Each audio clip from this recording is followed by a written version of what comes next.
Vicky Rude Coaching on Instagram and follow her. She is brilliant and talks about women's empowerment. And you actually just had a book come out Yep. this Yep. week. It's been out for a bit, but we've Okay. rejuvenated it. It's an ebook. So we'll put the link in the comments so you guys can check it out. It's for any woman in sales of any kind that maybe works a little too hard and wants to find some balance and create joy with their job. Yes, the joy in sales. You and I have a similar background with our sales background, and I love sales so much and so many people. And I remember when I started sales, I said, I'm not a salesperson. Like, that's not who I am. And it is because I had a understanding of sales that was pushy and negative and like icky. Yeah. And what I learned through learning about it as I grew into it is just that it's such a beautiful hand holding and loving process of getting to know someone at such a deep level and serving them and helping them find helping them buy what they want. And that was actually the first thing that the owner of the company that I worked for at that time said to me. He said, "You're not selling, you are helping people buy what they want." It shifted everything, allowed me to go down that journey of sales and in such a loving way. And so you have a whole book on it. So we'll have the link in here for those that are interested in knowing sales like that. We're going to talk about the audacity to be queen. I just love the name itself. Let's just talk about the name itself first off. Audacity. I mean, audacity. Well, and what I hear in the word audacity is choice. Yeah. Like you freaking stood up and did what? Yeah. Big audacious choice. Yeah. Yeah. And it made me think about the times in my life where I realized that I was waiting for someone to say, "Yes, Tabitha, you can speak up. It's your turn." Right. Yeah. You can, do whatever it is that allows, for that next level of the next push, the next big thing. Right. And when we are entrepreneurs, we really are on that journey of saying, I am doing this. I am standing up. I am making a difference. I am putting myself out there. I'm not waiting for someone to say, "Hey, would you speak on my stage?" I am out there saying, "Hey, this is how I can make a difference." Right. And that takes some audacity. It sure does. It sure does. Yeah. And I mean, whether somebody has said it before or it's just an internal feeling, there is a feeling of, who do I think I am? Who does she think she is? Right. Yeah. And it's not go ahead. Well, and when I see someone else doing it, I don't ever think that. I don't think, "Oh, who do they think they are?" That doesn't even, I think, "Oh my God, that's awesome. You go, girl." So why would I think it would be, it's so interesting. Yeah. Yeah, it is. It is. And, as we do make those bold choices and we do stand in that powerful space of making a difference and choosing to make a difference, even though it's uncomfortable, because it is freaking uncomfortable. Yes. Otherwise, we're just doing the same thing that we always did, right? Yep. So it was definitely uncomfortable, and the audacity, or what feels like the audacity to stand in those spaces, it does take kind of that, like, what is I am not a cusser. My children know this about me. But there's like this FU like moment of like, right. and not to be mean, like not in a being mean way, but in like getting into the grit, into the whatever, just do it anyway, like get out there, right? Yeah. Yeah. So audacity is just a fun word that I love that's in the title. And then the other place is queen. Yes. It's never been a word that I've been like, "Oh yeah, the queen." Like I'm going to be even as a little girl, we want to be princesses, right? And she speaks into that in the book, and it is this beautiful marrying of the feminine and the masculine, and how the queen stands in grace and beauty and all of the feminine pieces, but leads In power. Yeah. And so that masculine space of seeing what is needed and stepping into it and standing in it boldly. Yes. My name is Victoria. My, technical name is Victoria, so they've always called me the queen. So I love this word. Tell me about the word for you. What does it mean? Yeah, I mean, it's just I think that women that are, what I really love is my brother-in-law calls my sister-in-law his queen, right? He said, I will protect my queen. I will take care of my queen. And whenever I think of someone who is just standing there and being in their power and being grace and being love and being fearless, audacious. I mean, that is the word that comes to mind. That is the word that comes to mind. So I absolutely, it feels good on me. I like the word queen. It just works. It's beautiful. I love that it feels good on you. And I hope that it does for many women. For me, I think as a child, seeing so many movies where the queen either wasn't a primary role, or if she was wicked. There was never a desire for that word in my space. But as I have really in the last year or so, and along with this book really anchoring in a space of what it means, it is so beautiful. It is so graceful. And it is making a difference. It is owning that we can make a difference, right, as women, and choosing it powerfully and not waiting for someone else to say, yes, you can, stand up and say what it is you want to say, but standing up and saying it anyway, even though it's Yeah. uncomfortable. Right. And stepping out there as a leader and taking a stand for what your heart is telling you is what makes a difference for you so that you can make a difference for others. Yeah, Yeah. absolutely. Because we each have unique things that we are here to make a difference in. Yeah, we all have a different past, right? So everyone has something to bring to the table, always. I know Oprah would say in a long, long time ago, everybody has a story, and it's true, right?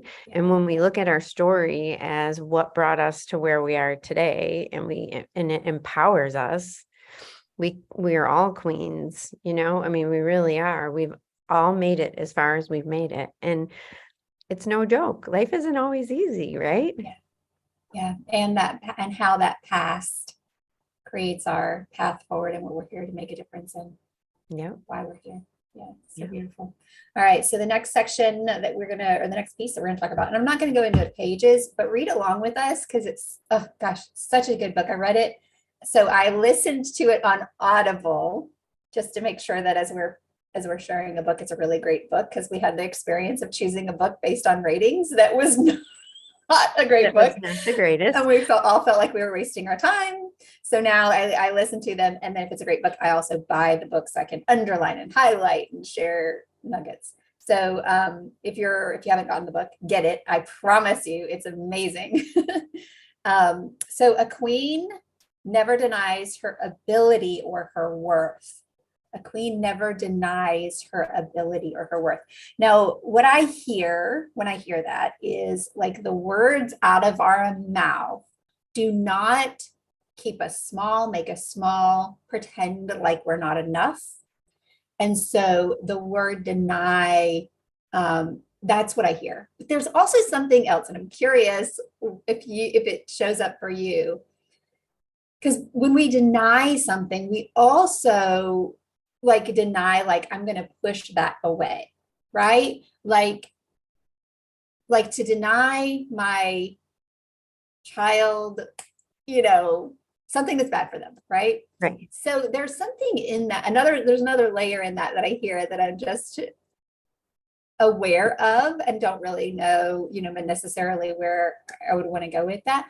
But I think it has to do with not just the words that we speak, but in the actions that we take, that we are not withholding from ourselves our next level, our growth, our own ability, and our own worth, like allowing ourselves to actually know it on a deeper level than just the words that we speak.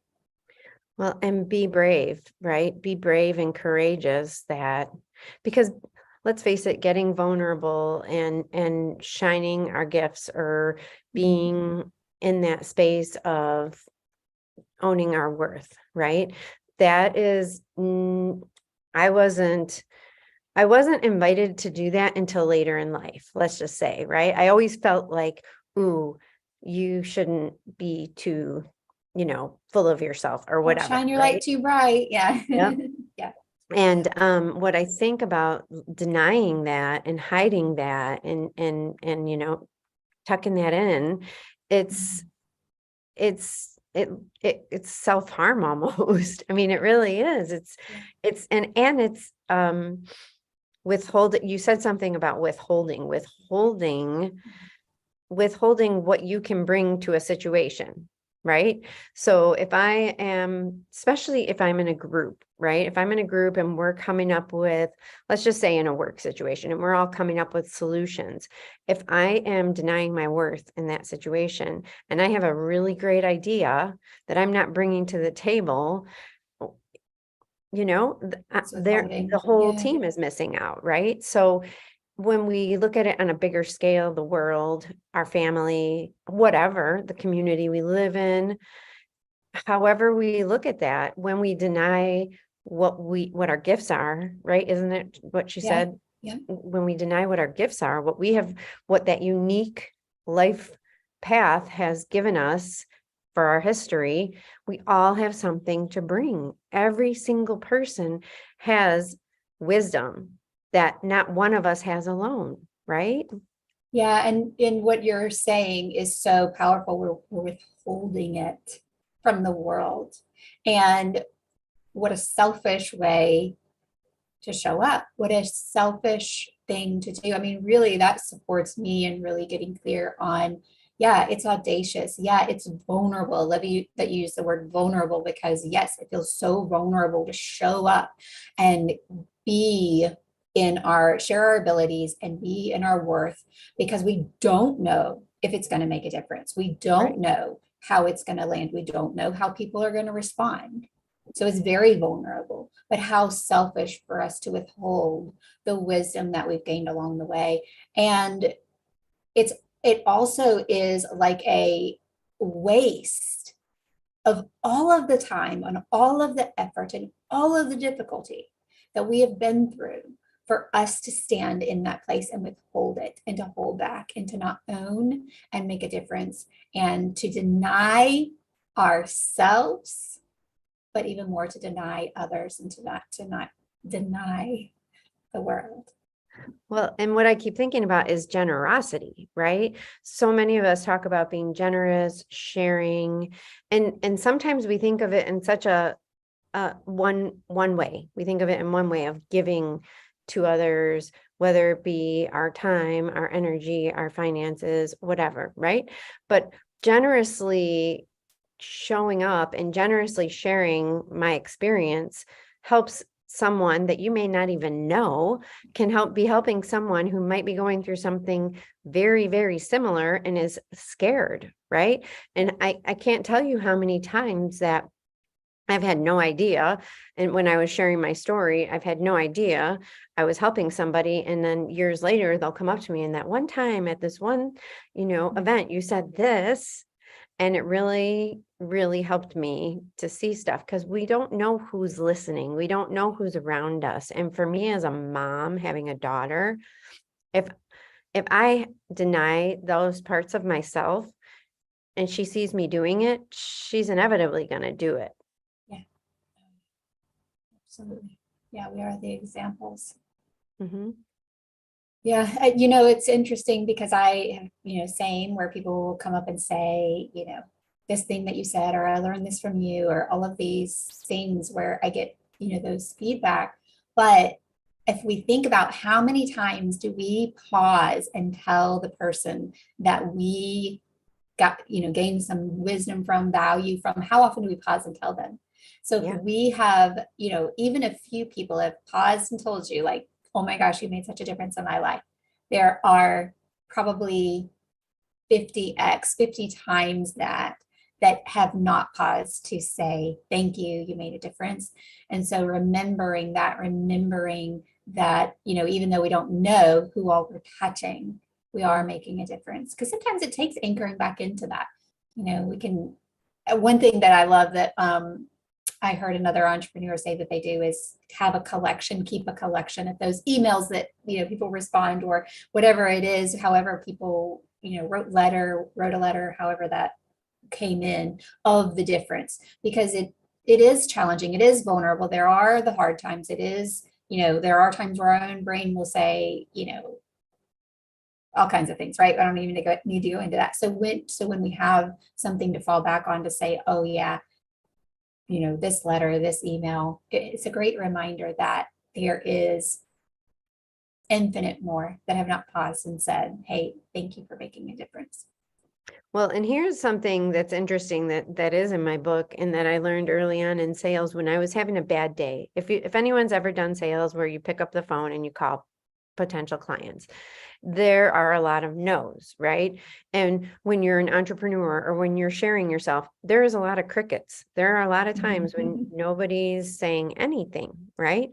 And what I used to do on those days is kind of similar to what you're talking about, but I would call that client that I got that I didn't, that took some time to get and that I have a really solid relationship. I would call that person and remember what I'm good at and remember that, get back in that energy of, oh yeah, this does work. Right. It might not be, it might be quiet right now, but if I continue on, this is what's going on. And being in that celebratory or that acknowledgement energy is so powerful in getting you out of that funk, because it's real easy to get in that funk, and then getting in denial is really easy. And then, going into little hermit mode for me is super easy. So when I can remember or have a friend that I call and they say, hey, Vic, what about this account? Or what about this thing that happened? Don't forget about that. You get to have your people that are going to lift you up, because it's sometimes hard to lift yourself up.